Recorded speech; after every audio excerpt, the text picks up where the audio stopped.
Welcome to Newshour. Well, Donald Trump has certainly wasted little time setting the tone for his second term. He now claims President Zelenskyy is backing away from a proposed US-Ukraine mineral deal, one that had been floated under Trump's own administration earlier this year. Well, according to him, Kyiv may be reconsidering the agreement amid growing concerns behind closed doors, including fears over long-term sovereignty and investor control. Well, at the same time, Trump has issued a fresh warning to Vladimir Putin: agree to a peace settlement or face sweeping sanctions, not just on Russia, but on every country providing support. No more free passes, Trump said, hinting at tougher penalties on nations backing Moscow, either economically or diplomatically. Well, these remarks also came in response to Europe's growing military ambitions, particularly the EU-backed coalition of the willing, a proposed initiative led by France and the UK to deploy European forces in Ukraine to secure any eventual peace. Well, Trump questioned both its effectiveness and motives, casting doubt on whether Brussels could deliver security without Washington footing the bill. The remarks come as part of Trump's broader push to reassert American leverage in global affairs using economic tools rather than extended military commitments. His approach combines transactional diplomacy with a message of accountability, targeting both allies and adversaries with the same blunt force. Whether this signals a serious shift in US foreign policy or another round of strategic brinkmanship remains to be seen. But one thing is clear: Trump is opting for hard lines over handshakes in his bid to reshape the post-war order. Well, to discuss this detail here on Newshour from Brussels, I'm joined by political analyst Nelson Dordelli-Rossal, and from Italy, we're also joined by regional specialist Valera Giannata, and political commentator Alex Reporteri also joins us from China. Welcome, everyone. Thank you very much for joining us. Thank you. Nelson, let's start with you then. Everybody talks about peace, don't they? But is Europe doing enough to push diplomacy forward, or just preparing to manage an endless war on its doorstep? Great question. And right now, the ministers of foreign affairs are meeting in Madrid, trying to exactly doing that, trying to find some common grounds where they need to, for one side, show strength, military strength, in order to force Russia to sit down on the table and finalize an agreement. At the same time, use the leverage that they have in order to, well, the smallest leverage that they have, in order to convince the United States, particularly Donald Trump, to actually push Russia to sit down and finalize the agreement. So far, we've been weeks after those talks in the Arabic countries, and then nothing has come up after that. So we need, in Europe, is the conversation of needing more strong deterrence to Russia in order to really get peace agreements. Very interesting. Alex, let's bring you in now. Let's talk about President Trump. With him back in office and pushing for peace, what realistic outcome does Moscow expect from negotiations that Kyiv still seems to resist? Well, we use that term, Donald Trump is looking for peace. I'm not quite sure if that's an accurate statement, because, you know, Mr. Trump's intention is United States first, and the rest of the world can pretty much deal with him and whatever he says his government wants to do. So it's more of the American bomb, bully, and bankrupt strategy that America has always been doing for the last 3 or 4 decades. Moving forward, I don't think that's going to change. If we think he's pushing for peace, I think, well, we're in for a surprise. A surprise, perhaps. Valeria, let's talk about Italy. Now, Mrs. Meloni has been forthcoming on this topic. She's talked about defending European values. So why hasn't Italy taken a clearer stance then on troop deployments or pushed harder for leadership within the EU's military efforts? Well, definitely, when Giorgia Meloni talks about defending European values, she refers to the fact that she comes from a very conservative groups.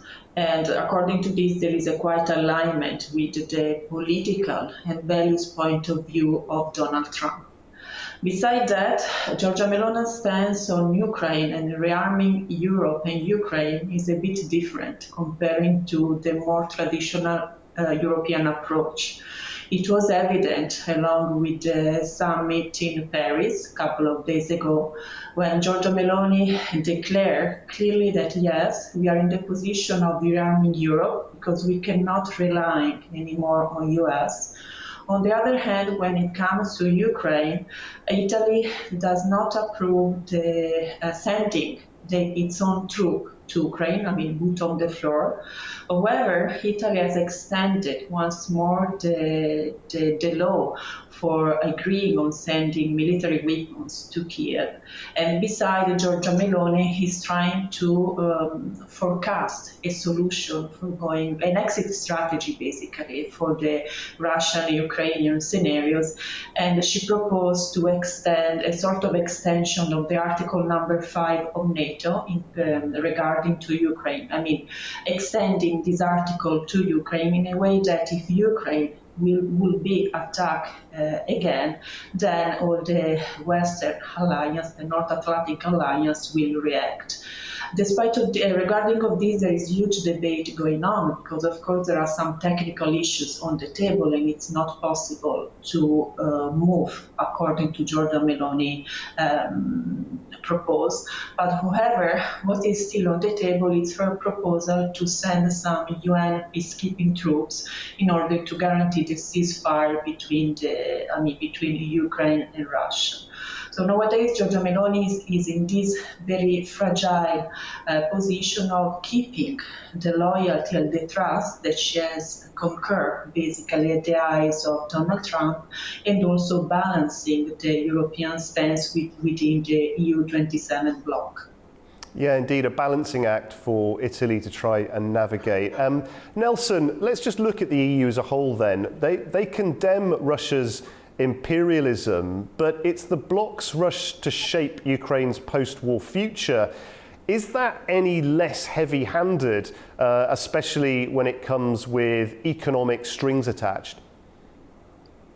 Well, for the EU, what they want to see is that territorial integrity is respected. That's one of the key points here. Right now, what we saw was that Russia have invaded country and taking part of the territory by force. The European Union is very clear that they want to have guarantees that this doesn't happen again. And that's why there have been a lot of talks regarding arming the European Union, getting more troops on the ground, not just across the European Union, but also making sure that NATO have a very strong position here, as is the right place for this discussion. Unfortunately, the United States has been withdrawing in a way from NATO since Donald Trump has been in office. So I think the opportunity here is for the European Union to play that geopolitical game in a way that they can reassure that Europe is independent from the United States in terms of the security, but at the same time ensuring that Russia stays in the borders. And of course, at the end of the day, they want, all of the European, the 27 member states want to have a peaceful European continent. Back to you. Alex, any response from you on what you just heard? Yeah. Wishful thinking if you think that territory is going to be given back, that's a non-starter. So whatever peace agreement that United States and Ukraine wishes for it's not happening. One reason is that Vladimir Putin knows that every bullet that his soldiers suffer are Western-backed ammunition. This is a war fought by proxy, using NATO's army to do it. Not boots on the ground, but definitely equipment being shipped in there to the tune of about $500 billion. Has it worked? No. So we are now down to the deal part, and call it the divorce part. Who's going to get the house, and who's going to get the cash, and who's going to get to live on a happy life? I'm going to be very clear here that unless the Ukraine gets to the table real quick, real fast, hopefully with some support by the Americans to talk some sense into the leadership in the Ukraine, there won't be a country of Ukraine if we're talking a year from now, if there's no peace agreement here very soon. Ukraine will not exist. And maps have been rewritten for the last hundreds and thousands of years. So, well, I think the world's just going to have to accept that. And same with the European Union. They have failed. Alex, let me just pick up on that, build on it a little bit more. Russia says it seeks security, not expansion. So why does it continue operations in eastern Ukraine if talks are back on the table with Washington's backing? Well, the same reason that we see drones fly into the sovereign nation of Russia. And who breaks the agreement, right? Does Zelensky's regime shoot first, or does Russia counterattack?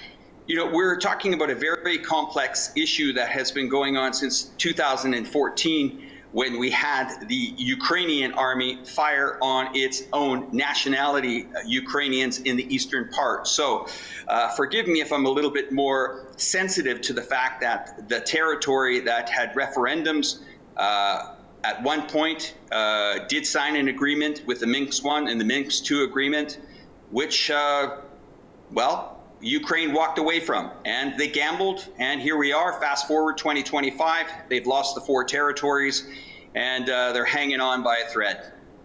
Okay, Valeria, let's talk about historical ties now, relationships between Italy and the US. Given those historical ties and your government's emphasis on pragmatic diplomacy, how does Prime Minister Meloni plan to balance Italy's commitments to the EU, this coalition of the willing, with maintaining strong transatlantic relations, especially in light of recent US policies?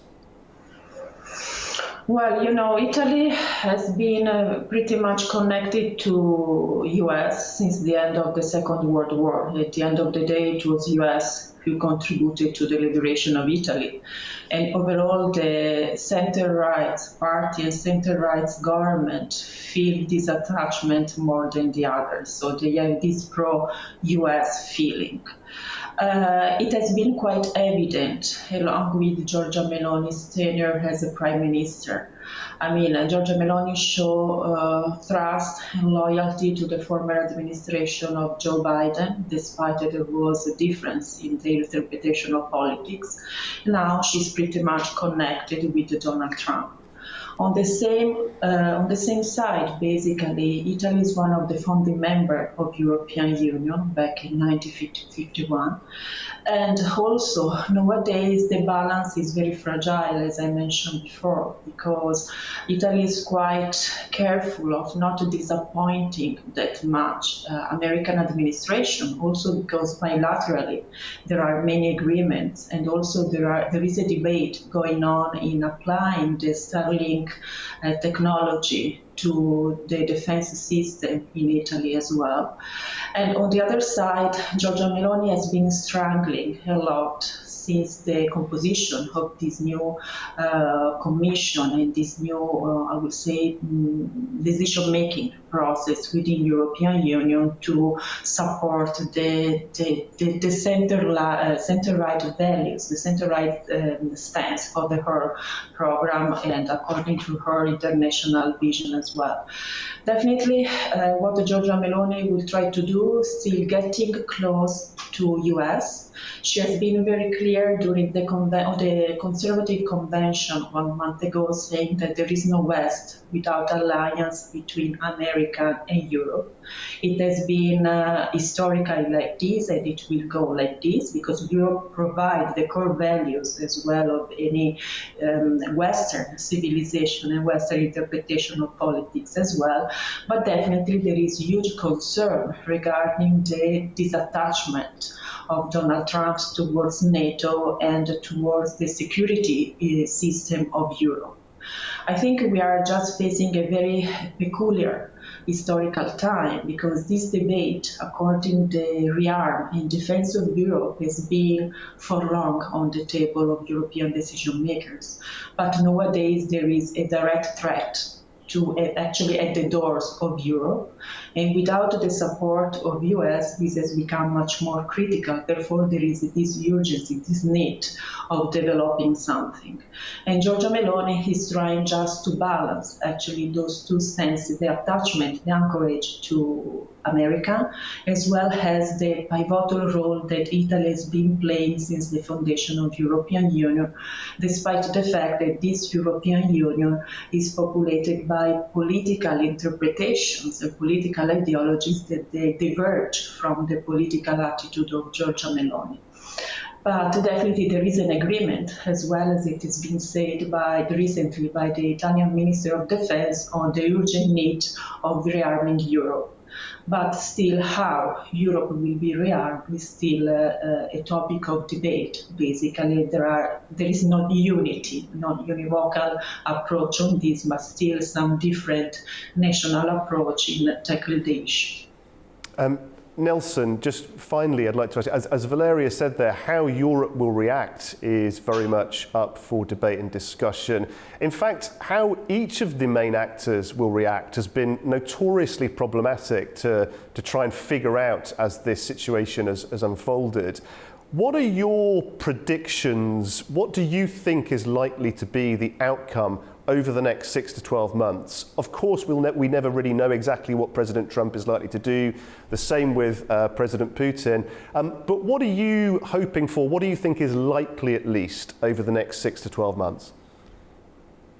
Well, that's the question that is in everyone's mind at this point. What is going to happen? And it's very difficult to really have that crystal ball and predict, because the situation is quite evolving regularly, and Donald Trump is almost unpredictable these days.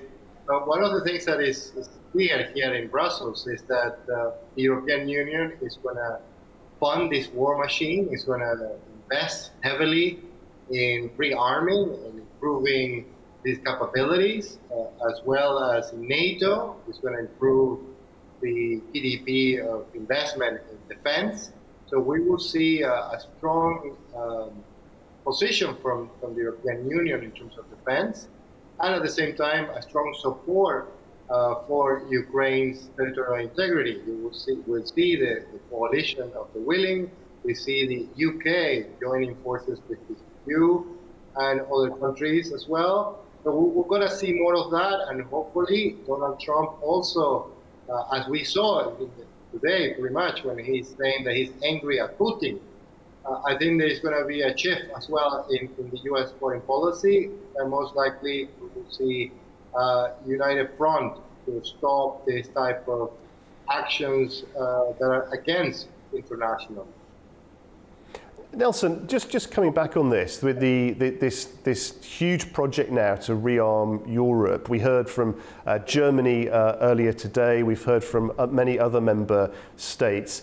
Is there any sense in which the EU feels embarrassed or awkward about the idea that perhaps President Trump has forced them into this action that some argue they should have taken many years before? It's a good point, in the sense of that the European Union relied maybe too much on the US for the self-defense. And of course, we have 27 member states, and many of them are closer to Russia, and they invest heavily on defense. Others, for example, Spain, they don't feel the need of investing too much in defense because they are not as close to the border with Russia, and then rely more on the US. And now, I think the key here is that they are waking up Now they are really having very honest conversations about rearming, improving their capabilities, the strengths in the military, and of course discussions about how they're going to go from there. Is it going to be EU army, or is it going to be all the 27 member states independently working together? Those discussions that have been for decades about how to proceed in terms of defense is now on the table and discussing it very clearly. I think that is the, if you can call it, good thing of what is happening with the US and EU relations. But at the same time, it is very important for the European Union to have the US as an ally and a strong partner in NATO. We know that the US have a lot of nuclear weapons put on the ground here in Europe, and of course troops as well. And it's important that these strong military capabilities that the US has still be in a strong link with the European Union. Thank you. And Alex, asking you to look into your crystal ball as well. Can you see Putin and Zelenskyy in the same room anytime soon? I would say it's pretty much irrelevant for Zelenskyy to even show up. He's not the one that's brokering the deal. His importance is pretty much irrelevant. It's interesting to hear the panel comment about, this allies, America and European Union are allies. We're talking about the United States that has pretty much unleashed not a hard war, but an economic war on the European Union. Slamming tariffs into that like they did with Russia, 16,500 tariffs later, and Russia remains. What the panel is missing here is Russia went into the arms of China. 1.6 billion people, they've now turned their trade to China. $300 billion of annual trade with China. And this is where the power really shifts in global geopolitical landscape. We're looking at the Belt and Road Initiative, which China has been accelerating. It has garnered the respect from 154 nations around the world that want to do business with China. Put politics aside, China's there. And China was there when Russia had its back against the wall. And what has happened here? The United States and the European Union have pushed two of the largest, whether they're economic global powers and military and nuclear weapon countries that can. Okay, Alex, we seem to have just lost the connection there. Let's draw this now to a conclusion. I want to thank all of you, Nelson, Valeria and Alex, for your strong opinions and your insightful analysis. It's certainly been a rich and varied debate. Thank you very much. And that is all we have time for on this edition of Newshour. Thank you very much for watching. Please do stay with A News for plenty more news and analysis. And from all of us here in Baku, good evening.